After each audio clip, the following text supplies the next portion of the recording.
काय बनवते मला तर काय समजेना. आपल्या दादूसाठी मस्त आहे ना नाचणीचे बिस्किट बनवते. अच्छा, हेल्दी. साखर टाकून हेल्दी होतं का? पण साखर थोडीशीच घातली आहे मी आणि ठीक आहे तर एवढं तर चालतं ना. ठीक आहे. आमच्यासाठी काय मग, आम्ही नाही खायचं का?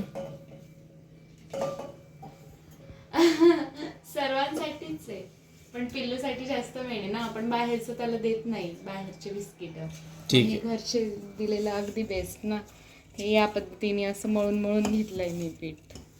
आता नागलीचे बिस्किट बनवण्यासाठी आहे ना, इथे मी घेतले 4 चम्मच नागलीचं पीठ. दुसरं मी गव्हाचं पीठ वगैरे काहीच घातलेलं नाही आहे, फक्त नागलीचं घेतलं आहे. आणि त्यामध्ये बेकिंग पावडर घातलेली आहे अर्धा चम्मच. ठीक आहे. आता यामध्ये चवीपुरता थोडंसं मीठही घालायचं आहे, म्हणजे टेस्टला छान येतात. आता त्यामध्ये ना 4 चम्मच नागलीच्या पिठामध्ये मी घातली 1 चम्मच साखर, पिठी साखर घातली आहे. ठीक आहे. जास्त साखर घातलेली नाही आहे. तूप घातलं आहे 4 चम्मच आणि बस हे चांगलं आहे ना मळून घ्यायचं आपल्याला. आपण पीठ कसं कणिक भिजवून घेतो त्या पद्धतीने पाणी घालून कणिक भिजवून घ्यायचं आहे. आता होतं काय माहिती आहे का, हे बिस्किट एक तर जास्त कडकच होता नाही तर नरमच होतात, म्हणून त्यामध्ये तुपाचं प्रमाण व्यवस्थित ठेवायचं म्हणजे बिस्किट कडक होत नाही. हे कणिक काही मी जास्त वेळ भिजत ठेवलेलं नाही आहे, मी लगेच याचे बिस्किट करायला घेतले. आता मला सुचतच नव्हतं ह्याचा आकार कसा करावा, तर मी घेतलं आणि सरासरा आपल्या साध्या पद्धतीने मी आपले जसे बिस्किटं असतात तसं गोलाकार करून घेतलं आणि या पद्धतीने प्रेस करून आहे ना त्यावर आहे ना मी तो फोक असतो ना, म्हणजे काटेरी चमचा असतो ना, त्यांनी मस्त छान डिझाईन केले. ओके. सर्व बिस्किट मी तसेच तयार करून घेतले या पद्धतीने आणि प्लेटला थोडंसं तेल लावून घेतलं, त्यावर बिस्किट ठेवले म्हणजे चिटकणार नाही, सहसा चिटकत नाही, पण तसं मी करून घेतलं. कढई ठेवलेली आहे प्रीहीट व्हायला. असे तर तयार झालेले आहेत. आता आपण बेक करायला ठेवूयात आणि बघू. नीट ठेव, चटका बसल.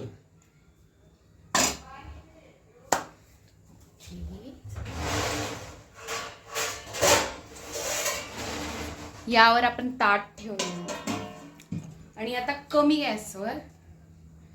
गॅसवर आपण ते तसंच होऊ देऊ 40 मिनिट्स, 40 या 45 मिनिट्स. ओके.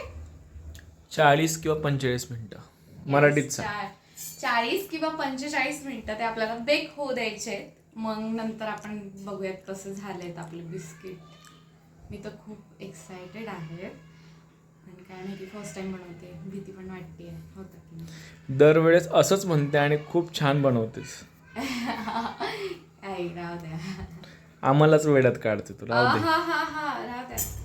तर तयार आहेत आपले सर्व बिस्किट इथे बनवून. 45 मिनटं लागलेत मला आणि इतके भारी झाले बिस्किट, वाटलेच नव्हते मला इतके छान होतील. आणि मी आहोंनाही दाखवलं आणि खरंच छान झालं. वाव, मस्त. असं वाटतच नाही बिस्किट आहे ते, कॅडबरी वाटते. नाचणीचे आहेत ना, फक्त नागलीचे आहेत त्याच्यामुळे. पण गार झाल्यावर मग टेस्ट करूयात आपण. फॅन खाली ठेव ना, म्हणजे लवकर थंड होईल आणि लवकर खायला मिळेल. छान झालेत ना, खूप छान वाटतं ते. आणि टेस्ट केलं ना थोडंसं मग अशी, वाव. छान लागलं. हेल्दी आहे, हेल्दी अँड टेस्टी.